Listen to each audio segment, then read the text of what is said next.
joined by head women's basketball coach Danielle Santos-Atkinson following today's game against James Madison. Coach, your thoughts on some of that? A couple of things that we had gone into this weekend talking about and working on for us was our rebounding, defensive intensity, and our defensive energy, taking care of the ball. So I felt like we've grown in that area over these past 2 games, and really limiting our turnovers, which has been one of our Achilles heels throughout the year. Gotten back to really crashing the boards offensively. Last game, tonight I felt like we didn't play our best game in doing that. We also had possessions. We do a good job of going continuous possessions and making it tough for teams to score, or to make it tough to force teams into taking tough shots. So for us, we forced teams into taking tough shots tonight, but then we allowed the offensive rebound, which was tough. We gave up 24 second chance points, and we gave them 20 points from the free throw line. So when you do that, it's really tough, to have success in a game when you give up that many easy baskets. We also got a lot of fouls off of those offensive rebounds, and some of them resulting into and-ones. And so for us, going into next weekend, we've just got to work on those things, continuing to grow. All these are opportunities for us to continue to get better and working towards our long-term goals. Now, Coach, it seems on the defensive end, you guys were able to neutralize Kamaya Smalls, their start player, for, I guess, the first half of the game. But then they have other players that just seem, when you neutralize her, it just seems they have other players that kind of step up. What makes it so hard to game plan against a team like that just have so many offensive weapons? Yeah, when you have a team, when you're facing a team like that, you've got to be really fundamental in what it is that you do. Because, like you said, they have multiple offensive weapons. So it's not a game plan where you're going to take this one person away or these 2 people away. You've got to be solid and fundamental in what it is that you do.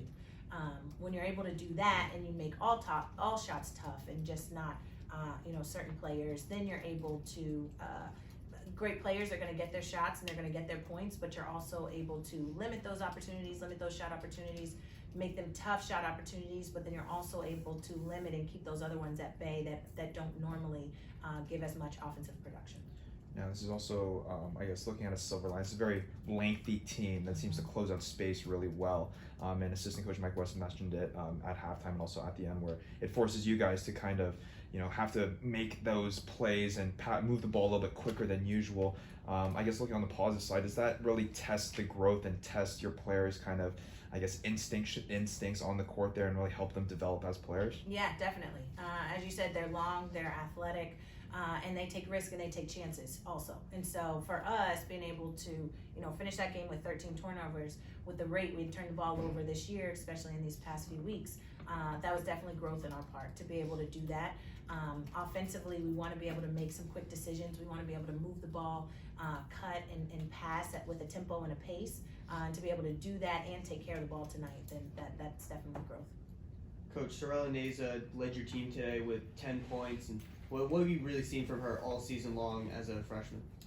Maturity. She's really stepped into a tough role. It's one thing to come in as a freshman and be an impact and have impactful minutes, but she's not only starting for us, but she's leading our team at that point guard position. And it's very tough to be a freshman point guard, and she's done that with maturity, and she's welcome, coaching.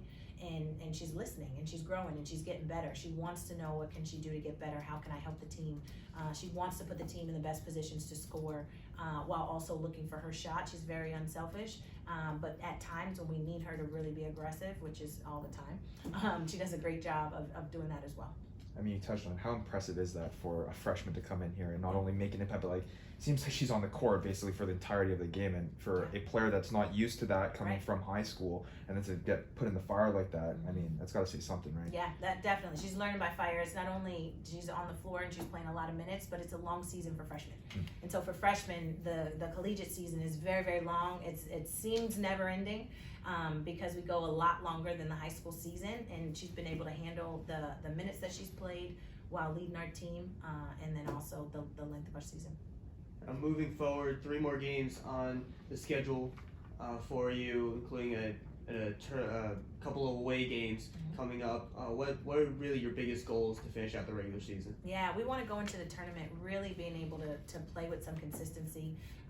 In every game, there's spurts and sparks of glimpses of what this team can really be and what our potential is. We want to have some consistency in doing that for 40 minutes. We know if we can put it all together and we can be consistent for 40 minutes, we're a completely different team. And we want to see that going into the tournament. So we want to create some momentum in this, as you said, this weekend coming up, and then our last home game for senior night. Want to create some momentum for ourselves going into the tournament. So we're going into the tournament playing and feeling our best. And is that the mindset for the tournament? Kind of like anything is possible. I mean, everyone makes the tournament, right? And I mean, I'm sure you're aware of what happened last season. The same can be said. You guys could shock the world again and do it again this season. Why not, right? Right. Yeah. Definitely. You going into the tournament everywhere across the country, you know that anything can happen, as you said, and tournament time in March is always fun. And you want to go into it playing your best. You want to be able to put your best foot forward when you get out there, because as you said, anything can happen, and you want to let the chips fall where they may. But also for us, we know that we're building a foundation. We're building a foundation, and we've got long-term goals. And so the tournament is just another step for us in working towards those goals and that vision. And so we got to continue to grow and continue to get better every single opportunity we have. Thanks, Thank Coach. you. Thank you, Coach.